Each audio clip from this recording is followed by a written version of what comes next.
Приказом Минздрава с 15 февраля люди с легким течением ковида должны находиться на карантине не менее 14 дней. В связи с тем, что пациенты с дельта-вирусом, они в меньшей степени, но имеются.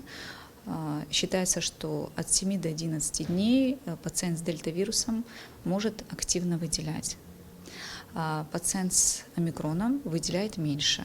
Но так как мы не всегда можем сразу дифференцировать пациента по клинической симптоматике, особенно в первые дни, это омикрон или дельта, то не стали рисковать и остановились на 14 днях. Сейчас в республике наблюдается небольшой спад заболеваемости, но расслабляться все же не стоит. Медики настоятельно рекомендуют проявить сознательность и раньше времени не выходить из карантина. По словам специалистов, после 14-дневной самоизоляции людям с легким течением болезни повторно сдавать ПЦР-тест нет необходимости. Легкое течение заболевания не говорит о том, что человек не является в тот момент выделителем. Он может активно выделять. В острый период так и происходит. Не подозревает об этом, но создает проблемы для своих окружающих и заражает. Поэтому мы просим очередной раз наших граждан оставаться бдительными и не быть причиной заражения своих окружающих людей. По сообщению оперативного штаба на 22 февраля общее число выявленных заболевших коронавирусом в Абхазии составляет 51 101 человек. Зарегистрировано 642 летальных случая. Более 43 тысяч выздоровели. Мы связались по телефону с врачами некоторых ковид-центров и узнали о ситуации на местах.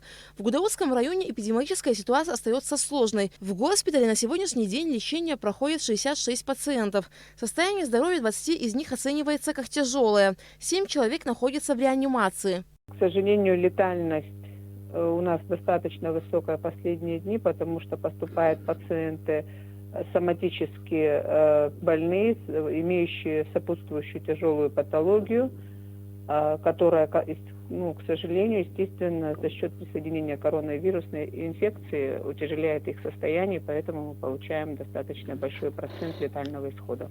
Но в реанимации не находятся больные, которые вакцинировались, то есть там больные или первично заболевшие, или уже переболевшие в прошлом году. А пациентов, которые получили полный курс вакцинации, в тяжелом состоянии у нас нет. В госпитале обеспечены всеми необходимыми лекарственными препаратами и расходными материалами. Нехватки медперсонала сейчас не наблюдается. По словам врачей, каким штаммом болеет пациент, определяют по комплексу клинических симптомов, которые проявляются. Если для части людей омикрон-штамм протекает легко, то есть и те, кто тяжело переносит болезнь. Легко протекающий в основном штамм омикрон, заразившись пациент, который индивидуально его не переносит, один момент, для которого он может оказаться очень тяжелым. Пациент, который имеет свою сопутствующую тяжелую патологию, для него эта инфекция может стать причиной ухудшения состояния вплоть до летального исхода.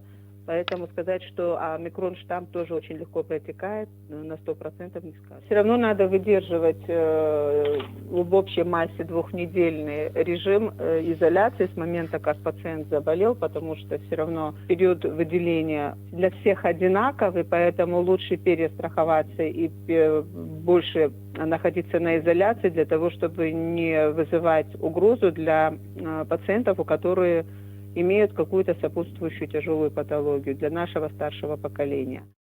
В Гагрской ЦРБ лечение проходит 36 пациентов, из них 6 человек в тяжелом состоянии. На амбулаторном лечении 415 взрослых ковид-подтвержденных пациентов.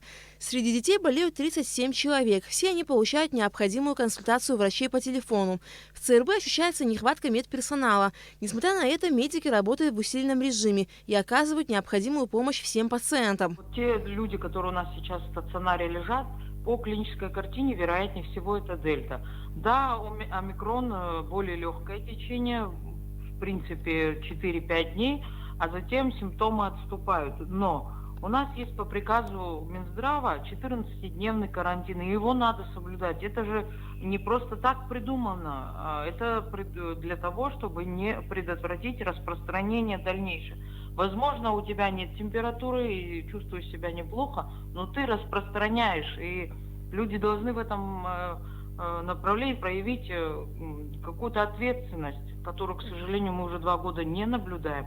Но и тем не менее, потому что, еще раз повторяюсь, медицинское сообщество достаточно устало.